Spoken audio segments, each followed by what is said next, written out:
Olá, seja muito bem-vindo ao programa Minha Saúde. Eu sou a Nádia Rodrigues e vou te acompanhar aqui mais uma vez, levando muita informação sobre saúde e qualidade de vida. Lembrando que você assiste ao Minha Saúde da Unimed Teresina, aqui na TV Cidade Verde, toda quarta-feira no Jornal do Piauí. Você também pode acompanhar todo o conteúdo no Instagram @Unimed Teresina e no YouTube, que é Unimed Teresina Oficial. Inclusive, lá tem muitos conteúdos para você acompanhar sobre vários temas. E se você quiser contribuir com o nosso programa, você pode enviar a sua pergunta, sua sugestão, elogios para o e-mail comunicação, sem o cedilha e sem o tio, @unimedteresina.com.br. Então, vamos começar mais uma edição do Minha Saúde. Hoje o nosso tema é o glaucoma, uma doença silenciosa e a segunda principal causa de cegueira no mundo, ficando atrás apenas da catarata. O glaucoma deve atingir, em média, segundo a Sociedade Brasileira de Glaucoma, 2 milhões de pessoas no Brasil. Nós vamos começar agora a nossa conversa com o médico oftalmologista Fábio Martins. Doutor Fábio, obrigado por aceitar o nosso convite, bem-vindo. Obrigado, Nádia. Vamos então saber, inicialmente, o que caracteriza o glaucoma, doutor Fábio? Nádia, o glaucoma é uma doença do nervo óptico. Ele representa no mundo a principal causa de cegueira irreversível. E é uma doença que pode ser progressiva, que se caracteriza principalmente pelo caráter traiçoeiro. A pessoa, no início da doença, normalmente não tem sintomas. Então, o indivíduo pode ter a doença, ela pode estar se agravando e ele não percebe. Então, é importante que seja feito o diagnóstico precoce para que se evite a progressão para a perda visual. Já que é uma doença silenciosa, doutor Fábio, como é que o paciente pode sentir que está tendo um caso de glaucoma, que tem uma doença em evolução, se não tem os sintomas? Existem muitos tipos de glaucoma, vários tipos diferentes, mas o tipo mais frequente, que é o glaucoma primário de ângulo aberto, ele é totalmente assintomático. Atinge principalmente pessoas a partir dos 40 anos e elas, já no exame oftalmológico, é possível que se identifique algum sinal da doença, mas ela não apresenta nenhum sintoma, ela não se queixa de perda de visão, porque a perda de visão costuma ser periférica. O portador de glaucoma geralmente pode ter perda de visão na periferia, mas ele não nota isso. Então é importante que no exame oftalmológico, o médico oftalmologista examine o fundo do olho do paciente, verifique se há alterações no nervo óptico, meça a pressão intraocular, peça algum exame complementar se julgar necessário, para, enfim, estabelecer o diagnóstico e orientar o tratamento. Eu vou só pedir para o senhor explicar sobre essa visão periférica, né? Porque a gente fala muito sobre isso. Às vezes estou olhando aqui para algo central, mas eu estou enxergando aqui na lateralidade o que está acontecendo. E isso é uma visão periférica. Então, quando o paciente ou a pessoa começa a ter problemas para ter essa visão assim, lateral do olho, pode ser um indício de glaucoma, é isso? Exato. A gente tem, a grosso modo, o nosso campo visual se divide em uma visão central e uma visão lateral. Quando existe algum problema que afeta a nossa visão central, a gente percebe rapidamente. Por exemplo, se eu estou olhando para você e algo impede a minha visão, eu percebo rapidamente que a visão piorou. Isso acontece nos problemas de retina, por exemplo, nos descolamentos de retina. A própria catarata, que é muito frequente, provoca um embaçamento, que a pessoa não vê nada assim de frente. Mas se o problema visual atinge a visão periférica, as pessoas geralmente não se dão conta. A visão pode estar diminuindo lateralmente e isso não atrapalha o dia a dia do paciente. Doutor Fábio, o senhor falava sobre os vários tipos de glaucoma. Então vamos aqui em cada caso. Por exemplo, o glaucoma congênito. O bebê já nasce com essa doença. Por quê? O glaucoma congênito, que é uma doença muito grave na infância, com um risco muito grande de provocar uma perda visual irreversível na criança, que afeta algo em torno de 1 para 20 mil nascidos vivos, ele resulta de uma malformação do olho do bebê intraútero.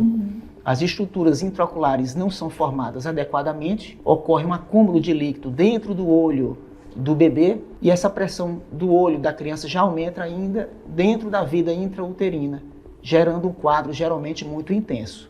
O glaucoma congênito, que é uma doença importante, ele se caracteriza pela criança que nasce e tem dificuldade de abrir os olhos, lacrimejamento excessivo e geralmente os olhos estão esbranquiçados. No teste do olhinho ali ao nascimento, já é possível identificar? É possível identificar sinais de suspeita. Sim. O pediatra, o oftalmologista que fizer o exame da criança vai perceber se a córnea tem a transparência normal, se ele consegue ver a pupila, se a pupila está reagente, se há o reflexo vermelho, que é aquela luzinha vermelha que aparece quando a gente joga a luz no olho. Então, se o examinador perceber que não há um reflexo normal, normalmente ele vai encaminhar para o oftalmologista avaliar se há ou não alguma anormalidade, dentre as quais pode ser o glaucoma congênito. E como é o tratamento para o bebê que nasce com glaucoma congênito? Na grande maioria dos casos, o tratamento é cirúrgico, porque o glaucoma congênito resulta de uma má formação do olho, então tem que ser corrigida cirurgicamente. Às vezes, são necessárias 1, 2 ou mais cirurgias. É uma doença que vai requerer um acompanhamento periódico, durante toda a vida da criança, do adulto, mas tem que ser instituído logo para garantir uma qualidade visual do paciente. E aí o senhor falava que na maioria dos casos, voltando agora para o glaucoma já na fase adulta, a partir dos 40 anos você pode desenvolver essa doença, que tem algumas características, pode ser, por exemplo, hereditário. Pode. O risco em parentes de primeiro grau, no paciente que tem glaucoma crônico simples, que é a forma mais comum, é de 8 a 10 vezes maior de acontecer do que numa pessoa que não tem um caso de glaucoma na família. Lembrar também dos pacientes automíopes, pacientes que têm miopias elevadas, tem uma associação bem mais frequente com glaucoma. Indivíduos da raça negra, indivíduos de ascendência asiática, orientais também tem maior frequência de um tipo de glaucoma, que é o glaucoma de ângulo fechado, que geralmente cursa com pressões intraoculares bem mais altas. Vale a pena ficar atento a esses fatores de risco para auxiliar no diagnóstico precoce. Me chamo Ildefonso, sou coordenador aqui do setor de hemodinâmica do Hospital da Unimed Primavera, onde realizamos procedimentos minimamente invasivos, tais como cateterismo, angiografias cerebrais, arteriografias renais, entre outros procedimentos envolvendo baixa, média e alta complexidade. Aqui a gente conta com a sala de comando, onde a gente consegue ter acesso ao procedimento que está rolando em tempo real aqui em sala, chamado de cateterismo cardíaco. A gente conta com a nossa sala de recuperação composta por 4 leitos. Todos a gente conta com a equipe de enfermagem, a equipe médica e a equipe de radiologia, sempre em contato com a gente. O nosso angiógrafo é um equipamento relativamente novo, onde a gente consegue ter todo o acesso dele por nossa sala de comando, acompanhando todas as imagens em tempo real. No nosso setor de hemodinâmica, a gente realiza procedimentos que a gente chama de minimamente invasivos. Normalmente pacientes que anteriormente, há algum tempo atrás, há décadas atrás, seriam submetidos a procedimentos de uma alta complexidade, com impacto maior no pós-operatório, que seriam cirurgias abertas. Hoje em dia a gente já realiza no setor de hemodinâmica com uma punção normalmente na virilha. O paciente tem uma recuperação bem mais rápida, com alta em torno de 24 a 48 horas, tendo impacto tanto do ponto de vista social, quanto o retorno para o paciente para casa. O Hospital da Unimed Teresina está aqui de braços abertos para atender toda essa população que necessita dos nossos cuidados com relação a qualquer procedimento que seja envolvido, não só o setor de hemodinâmica, mas os demais setores, com todo o suporte e segurança necessário.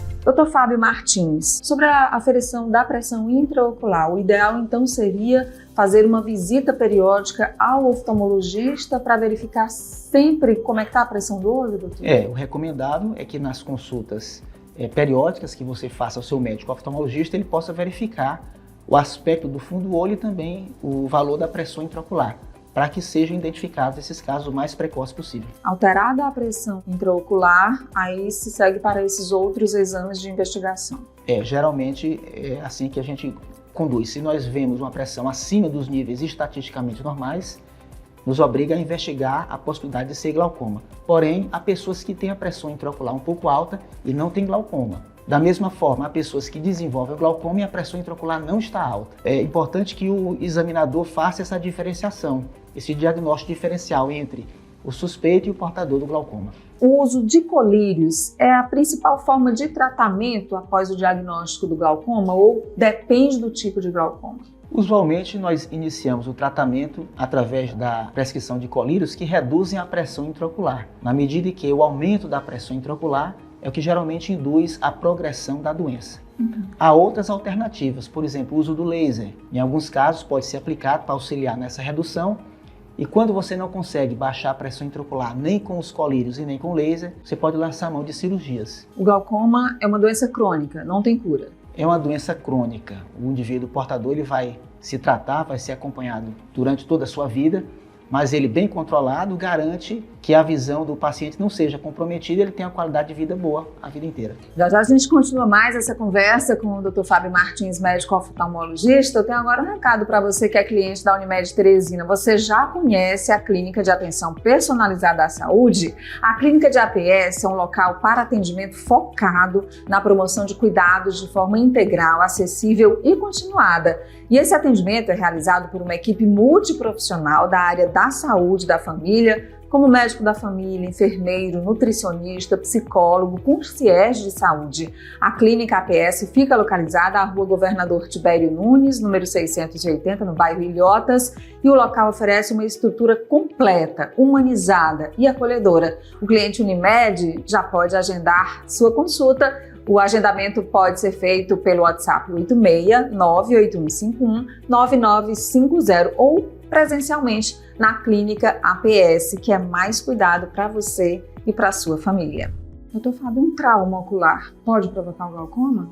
Os traumas oculares eles podem modificar a anatomia interna do olho, isso atrapalhar o fluxo de líquidos dentro do olho, dessa forma induzir um aumento da pressão intraocular que gera o glaucoma. Agora, tem diagnóstico também não só do glaucoma congênito, nem aquele após os 40 anos. Também ele pode acometer pacientes em outra fase da vida, na juventude, na adolescência? Existe casos dos glaucomas juvenis, que acometem os indivíduos mais jovens, de forma que nós não podemos pensar que é apenas uma doença dos adultos, né, a partir dos 40 anos. Qualquer faixa etária pode estar acometida. É importante lembrar, gente, que o glaucoma, ele provoca uma cegueira irreversível, diferente, por exemplo, da catarata, que aí substitui a lente do cristalino, o paciente volta a enxergar, mas depois da cegueira instalada pelo glaucoma, aí não tem como, né, doutor? Exato. Lembrar do glaucoma e de outras causas de cegueira, como diabetes, como a degeneração macular relacionada à idade, que podem ser evitadas se diagnosticadas precocemente e você controlar a doença de base para que o indivíduo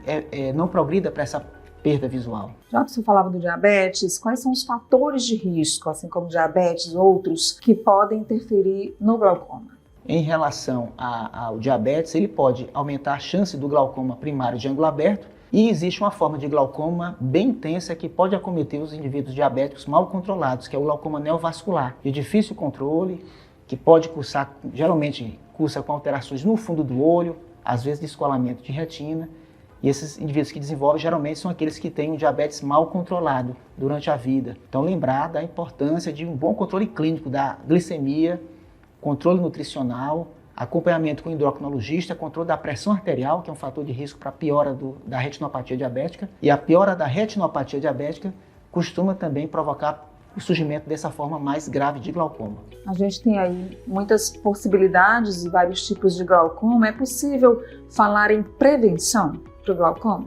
Em relação à prevenção do glaucoma na sua forma mais comum, a gente não tem ainda isso disponível, porque envolveria um tratamento genético, né? Isso geralmente tem uma causa genética subjacente, mas nós podemos detectar precocemente, controlar e o indivíduo não ter nenhuma perda de visão ao longo da sua vida. Por isso a importância das visitas frequentes ao oftalmologista, né? Exatamente. A partir de que idade, aí só para a gente também alertar pais, mães, os pais devem levar os seus filhos ao oftalmologista? É uma excelente pergunta, Nádia. Lembrar, ao nascimento é interessante fazer o teste do olhinho. Isso é recomendável pela Sociedade Brasileira de Pediatria, seja o oftalmologista, seja o pediatra, que faça o teste do olhinho. Na criança, em torno de 1 ano de idade, é bom fazer uma reavaliação. No começo da vida escolar, é bom também fazer um novo exame para detectar se há ou não algum vício de refração, como a miopia, como a hipermetropia, o astigmatismo, que pode prejudicar a vida escolar da criança. E ao longo da vida, caso o oftalmologista note alguma alteração, ele vai pedir retornos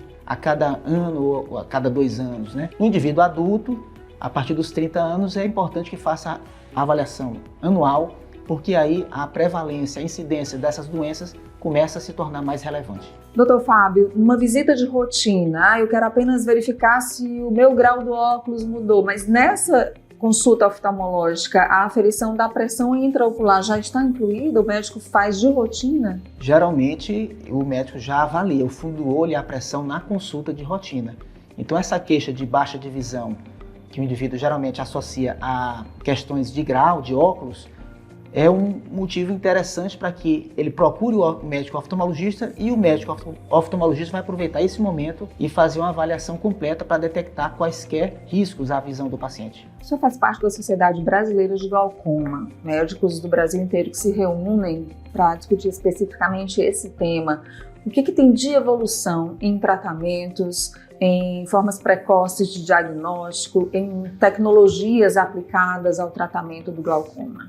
Na questão da propedêutica, do diagnóstico, há exames complementares mais precisos, como a tomografia de coerência óptica, que pode dar sinais bem iniciais de alterações no nervo óptico antes que o paciente tenha alguma perda de visão que possa ser medida no campo visual.